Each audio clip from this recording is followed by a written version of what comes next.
I'm so excited to share something with you. I started this podcast because I kept having the same conversations about ADHD and mum life with friends.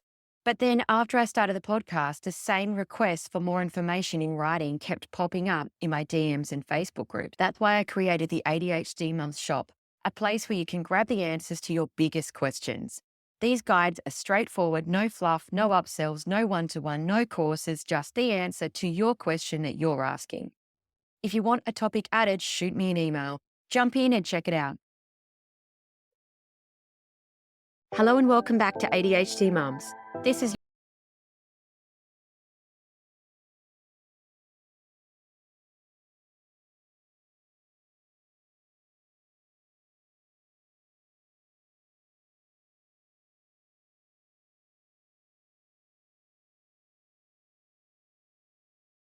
ADHD in a way that builds confidence, brings self awareness, and sets the stage for lifelong self advocacy, which is the ultimate goal for most neurodivergent parents.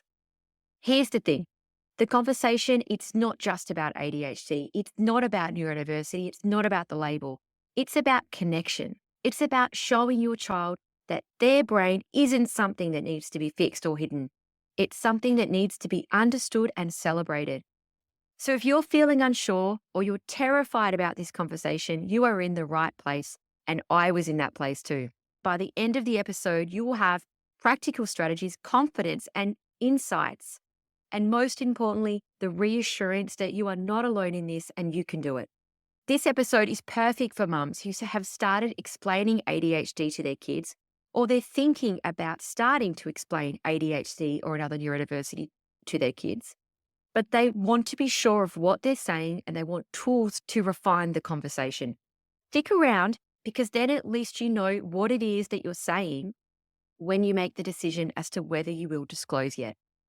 If you are brand new and you are unsure whether you will disclose, I do have an episode on the reasons that people do disclose the diagnosis to their child, and that will be in the show notes.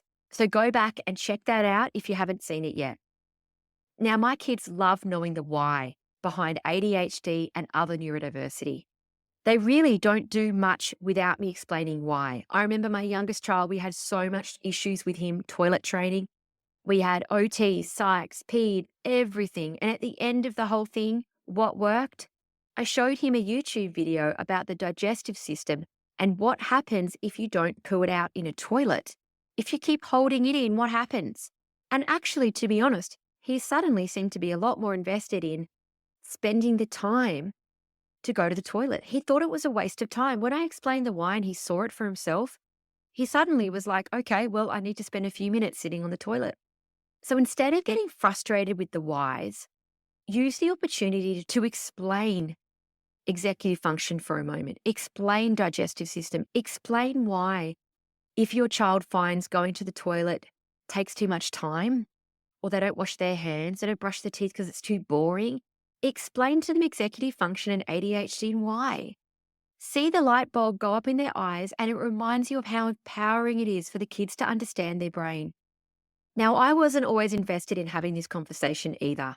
I delayed, procrastinated until I did an episode with Millie Carr, which will be in the show notes, about highly camouflaged autism and ADHD and how, as a teacher, she sees the impact of kids who understand their diagnosis and how she wished how she had have talked to her daughter earlier.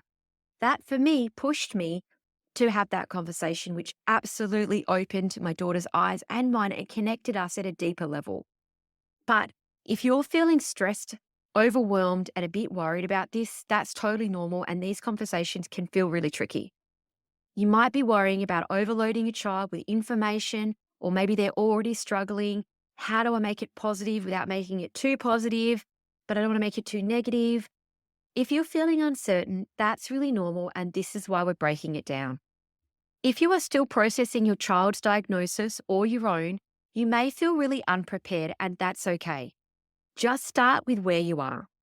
Begin with small and positive messages about how everyone's brain works differently, with no labels and no disclosing anything if that feels too much for you. Give yourself a minute, right? Me, the podcaster, who loves ADHD, loves neurodiversity, loves talking about it. I spent an entire year thinking about talking to my daughter before I actually did. If you're not feeling ready yet, that's okay. You don't have to have all the answers. You don't have to do it immediately. The fact you're willing to show up and listen to this podcast and think about it means you are starting to take the steps, and it speaks volumes about your love and commitment for your child. This is not about anybody getting off this episode and just jumping out there and having that conversation. If it feels like a big deal, it's probably because it is a big deal. Your child's ADHD or yours, it isn't just their story or your story. This is a family conversation. This is a family dynamic. It is important, I think, to set boundaries with well-meaning relatives who might offer unsolicited advice or criticism. So even if you're not willing to talk to your child yet, and you have spoken to relatives about this ADHD or other diagnosis, it isn't their place to talk to your child. If they don't agree with some of the things that you're doing, they shouldn't be saying to the child, I have that, I turned out fine, you don't need all of this. You do need to have a united front. And this is one of the reasons why I encourage people to have that conversation, because if you don't want your child to hear it from someone else first, especially if it's not framed in the way that you wanted. If you've got relatives here that have given their information and talking to you, giving you unsolicited advice, please go back to 2 of my episodes that will be in the show notes on people pleasing and how to handle family criticism about ADHD and boundaries that are going to be in the show notes as well. Those 2 episodes are going to show you how to script responses in advance and how to model this boundary setting behavior in front of your child.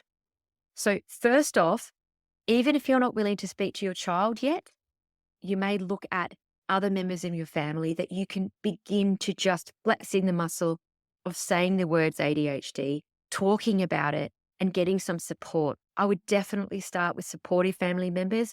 I would not start with people that don't have a history of being supportive or are not going to be agreeing with the pediatrician.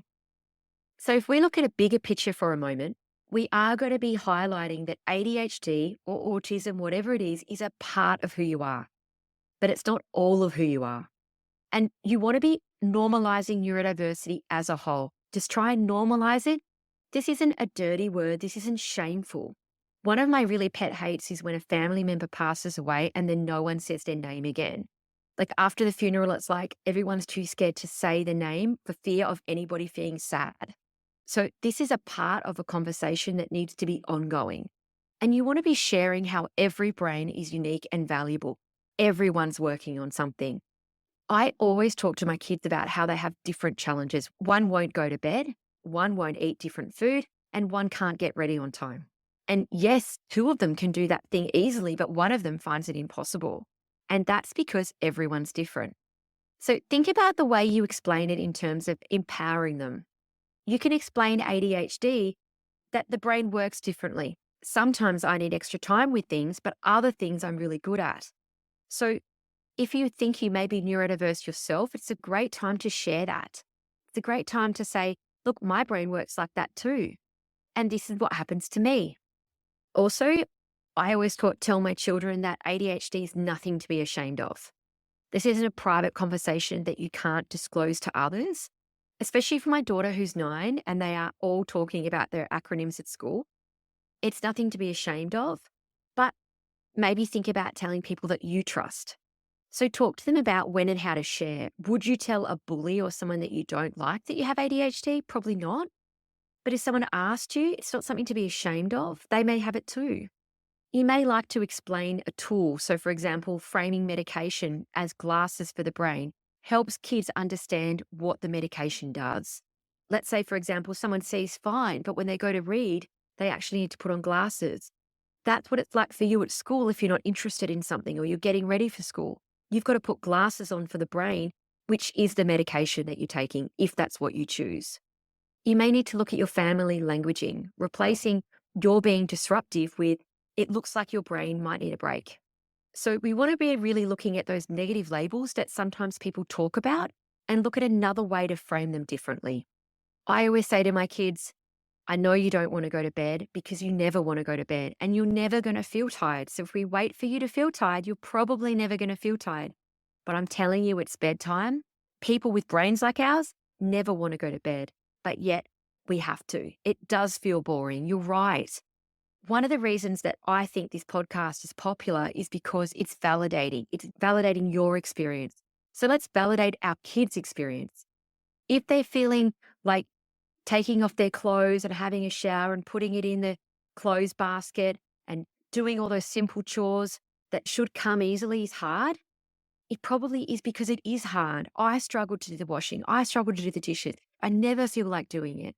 So validate them. They still have to do it, but it is going to feel hard. Teach your child that explaining ADHD to others is okay. They can say things like, my brain works differently. I might need extra time, but I'm also really great at problem solving. So it's okay to talk about the elephant in the room. You might need to reassure your child that it's normal to not feel excited about being told that they have ADHD or another neurodiversity, and that there is stigma. They might associate ADHD with that naughty kid, and I'm air quoting, of course, naughty kid in the corner that's always getting into trouble. And if you have a child that prides themselves and have an identity around being the good girl or the good boy, that may be a barrier for them.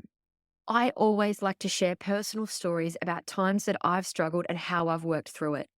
Name other people who are really successful who also have ADHD. Here's some common concerns and how to handle them. 1, will they feel labeled or limited? In this conversation, we are emphasizing that understanding their brain gives them power. It doesn't limit them. It is great to talk about how they feel about it. Give them that chance. Another concern that parents have is, what if I don't explain it perfectly? Let's just focus on starting the conversation. This is an ongoing conversation. This isn't a one-time talk. If you don't explain it perfectly, you know what? It's so interesting to explain ADHD to kids because they're such a blank slate. They have no idea if what you're saying is right or wrong because they have no stigmas. They have no idea what you're saying if your child's young enough.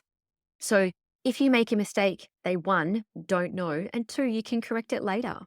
3, common concern could be, especially if they're older, what if they push back or they don't want to talk about it? In that situation, personally, I would respect their boundaries, but leave the door open for future conversations and check back in with them. They may go away, Google, which may or may not be helpful depending on their age, and then come back to you with questions, and that's okay. The other thing is as well is that some children, I think, depending on their age, can be really nervous to talk to the parent in person. And they may be more comfortable with texting, depending on your child's age or whether they're on a kid's messenger or whatever they're using. Make it okay for them to text questions that you will answer. You may find that you get more out of them during text. A one-on-one face-to-face chat may be too much for them depending on their age and how they feel about it.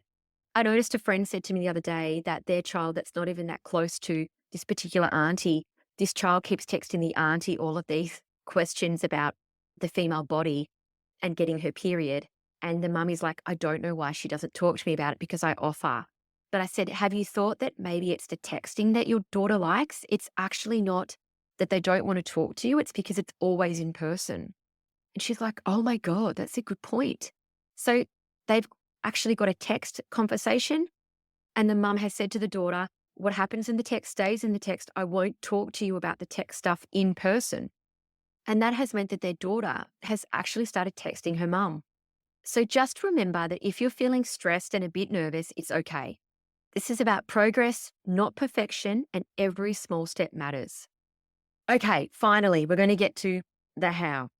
Everyone does it differently. There's no way to do this, and it depends on your child's age. I'm going to give you a generic template that I would follow, but it's totally up to you.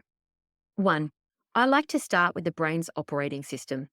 Explain how the prefrontal cortex acts as the brain's control center for planning, focus, and emotions. Now, you might think, but my kid's 6, 7, they can't do that. I reckon they can. ADHD and neurodiverse kids are incredibly clever. And you know what? They are so self-aware, a lot of them. You draw a picture and explain that that's the boss, that's the operating center, this is the planning, and explain what it is. I reckon it works great. You can use analogies like, It's like running the newest Nintendo game on an old computer. It works, it can be glitchy. Use examples that would work for the child and what they're interested in. Then connect it to daily life. Say, for example, the operating system sometimes finds it difficult to remember homework. It can lose track of time. If you're planning your time, but then you get sidetracked over with your Nintendo, then you end up running late. Or if you get really upset about something, it's all to do with this operating center. And that's where the ADHD really sits. Introduce the brain coach. Explain that their brain has a coach. Now, the coach is a metaphor for strategies or medication. So when the volume is turned down low on the brain's operating center, which could be to do with ADHD or autism or any neurodiversity or learning disability, if you're comparing yourself to a neurotypical friend and wondering why it's so much harder for you to do things, it may be because they have a really strong, good operating center and you don't. But this is why we use reminders, routines, medication, because we need to buffer this up. Depending on their age, and again, I like to do this really young, is I like to talk about neuroplasticity and say the brain can change. If we start to use medication, if that's your choice, and tools and reminders, we can actually strengthen up your operating system. We can do that. If you want to know more about that, check out the show notes with the From Skeptic to Advocate, how I change my views on medication. It's a great episode on neuroplasticity.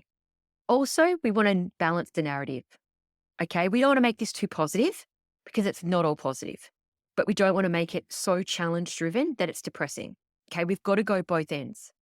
We want to acknowledge and validate their experience. If they're having a hard time at school, getting ready, whatever it is, acknowledge that ADHD, the brain's operating system, might be making that harder than other people's. We don't want to minimize the reality that ADHD or autism can be hard. It is going to be hard. There are struggles. Whether it's emotional regulation, sensory overload, or managing the sheer volume of daily life, I reckon the kids have it the hardest. When I came out into adulthood and I got out of the schooling environment, I could set my life up the way I wanted it. When I was shoved into school with people that I didn't necessarily get on with, instructions that didn't suit me, and told I must attend, if your kid's having a hard time, I would not be saying, you wait to become an adult. You wait till you see how hard that's going to be. Honestly, I reckon it was easier being an adult than what it was to be a child. So validate their experience that it's going to be hard. School can be really hard for neurodiverse kids. We can try our best to make it the best out of it. But if you're having a hard time, it's probably because it is hard. I've faced challenges with my own ADHD and feel free to talk about them. When I look at my older relatives who were likely neurodivergent but didn't know, I see the weight that they carried without the tools and the understanding to lighten the load. I wish I had have known earlier, as does every single adult that I've spoken to. I've not spoken to one adult who wishes that they didn't know or that they didn't know earlier. Self-insight is the best tool we have. If you've already diagnosed your child, congratulations, because that's a bloody hard feat in itself. That takes time, effort, money, persistence, depending on how your child presents. You've had to go around, get second opinions. So you've already done the biggest step. When we know how our brain works, we can stop fighting against ourselves. If you're talking about autism, it's about knowing what you can and can't handle. And the same for ADHD, not trying to fit yourself into a neurotypical mold. That there is the key, I think. The next part is around ADHD is a superpower, and it can be a tricky topic. For me personally, I wouldn't call ADHD a superpower. I understand that sometimes people talk about it as a superpower because it comes from a place of positivity. However, most people that I know call it a superpower, I notice, are neurotypical. They just see that it's a superpower and then just move on. I don't know if it's because they want to make it okay for the person who has ADHD. So if you say, oh, I have ADHD, they go, oh, I get unfocused sometimes too, and it's a superpower. And I don't know exactly why they do it. For people that have ADHD, I'm always a little intrigued when they call it a superpower because I haven't found that myself. And I wouldn't try and make the conversation so positive. It's like, wow, you've got this superpower. But by the way, you get a lot of negative comments when you're at school and things are harder for you most places that you go. But don't worry because you've got a superpower. I probably wouldn't say that if I was you. You can absolutely share the positives, but I personally wouldn't call it a superpower. ADHD can make things really hard. focusing, managing emotions. It can make growing up and hormones really hard. It also can mean you're creative and great at problem solving and you can remember things, and that's great. However, I wouldn't call it a superpower. I think it's a little bit like when someone says that everybody's a bit on the spectrum. It can unintentionally minimize the unique challenges and experiences of those who are actually autistic. It dilutes the reality of what it means to navigate the world with an autistic brain. Now, my husband recently said this to me. He recently said, "Oh, but we're all on the spectrum, aren't we?" Now, he's probably wishes that he wasn't married to me because I pull him up on all of this language because I think it is important. I've got no issues with people that don't know better saying it, but if there's someone that I can educate, I will. And when he said to me, everyone's on the spectrum, I said, "Oh, okay. So does that include Sarah?" And I referenced one of the most popular socially fluid kids with all the friends. She's great at sport, gets the academic award. She's got heaps of friends. Is Sarah on the spectrum too? And when he goes, "Oh, I suppose," I said, "But can you see that this invalidates the real struggle of the autistic and ADHD kids that are in her class? If they think that Sarah's on the spectrum too, then why aren't they doing better?" Because it invalidates the real struggle that comes with the diagnosis. It's not about having a quirk or a preference or living with a little bit of a social anxiety or having a little bit of sensory processing or sometimes forgetting something because I wasn't listening that one time. We can't generalize, and we risk sending the message to our kids that their experience isn't valid.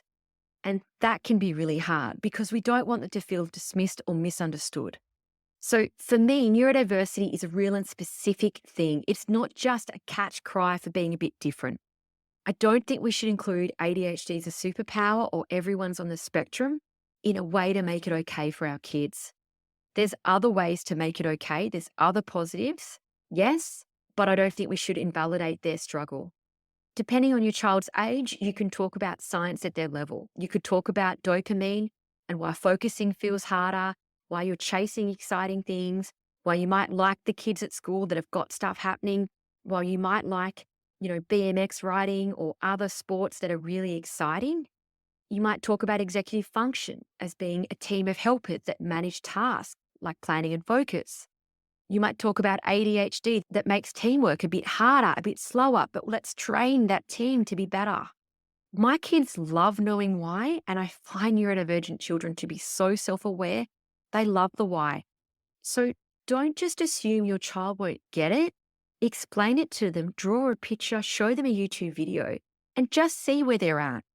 You might like to use tools or visual aids, books, apps. I've got an Amazon shop in the show notes with all of the books I like. You might like to use a visual, like you might like to use a diagram. You might like to use another child similar age who's openly autistic online. We are getting a bit more advanced here, but you might like to educate your child to advocate for themselves. You might like to explain to your child how to explain ADHD to other people. Teach them how to self-advocate. My brain works differently. I might need extra time to focus, but I'm really good at creative thinking. Or they might say, "I'm trying not to be disruptive," or "I'm trying to stay on track. Can you just remind me or tell me again if I get lost?" They might say to their friend, "What were we doing? I'm sorry, I've forgotten. Can you remind me?" They might say, "ADHD means I think quickly and sometimes I interrupt. It just means that I'm listening and I'm getting really excited. If I interrupt you, it only means that I care and I'm working on it." Depends on the child's age, but advocacy builds confidence and reduces the stigma. And it's great for your child to feel empowered socially. I would always create a safe space for questions. Encourage them to ask questions anytime. Validate their feelings. It's okay to feel upset. It's okay if someone says to you, "Oh, you have ADHD," and then they reference someone else who's possibly not very well liked, and you feel that you've been put together in that category with that kid. They may feel judged. They may feel left out by others. And that's okay. Validate that. That's true. Check in with them regularly and revisit the conversation. It's better to talk about it more than less.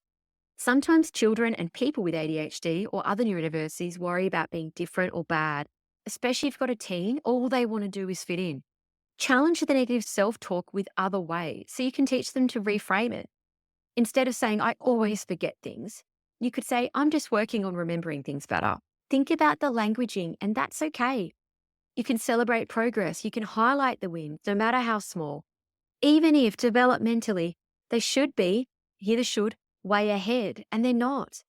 And this is where there's so much power in community because for some people, having their child hit prep is a massive milestone that child has gotten there. They can put their lunchbox in their bag. They can use the bathroom unaided. They're actually ready. Maybe they've done kindy twice. Maybe they've done it 3 times. Maybe there's 7, but they've gotten there. And for other kids who are neurotypical, maybe that's just come easy to them. But we need to look at where our kids are at and celebrate it regardless. I love to normalize struggles with my kids, share examples of challenges that you faced and how you've overcome them. For example, I talk about my ADHD all the time at home. If I'm walking into a room and I forget where I am, I'll say, oh, I've forgotten what I'm doing here again. Or even this morning, I was trying to pack the bag for a beach day at school and I had 2 of my kids talking to me. I'm trying to pack a bag for this beach day for my other child. And then my husband was asking me when we were leaving. And then I can't remember, there was something else. I think my phone was ringing. And I said to them all, oh my God, my brain can't cope. I just need to read this newsletter as to what I need to pack. I need you guys to be quiet or I'll go to the other room, but no one can follow me. I need 3 minutes to pack this bag because I can't think with all of that stuff happening around me. So talk about how you're feeling and what you're doing around it. Look at the way that you talk about ADHD and neurodiversity. You may have family vocabulary and family words that you use. Instead of saying you're being disruptive, you might say your brain is feeling really wiggly right now, isn't it? Let's find a way to focus. For example, my youngest son, he's very sensory seeking and he likes to be, it does look disruptive, but he's actually touching and hitting and poking all the time. But he will say to me, I'm just really bored. So when he gets bored, that's what he starts to do. And so I say, well, let's find something for you to do.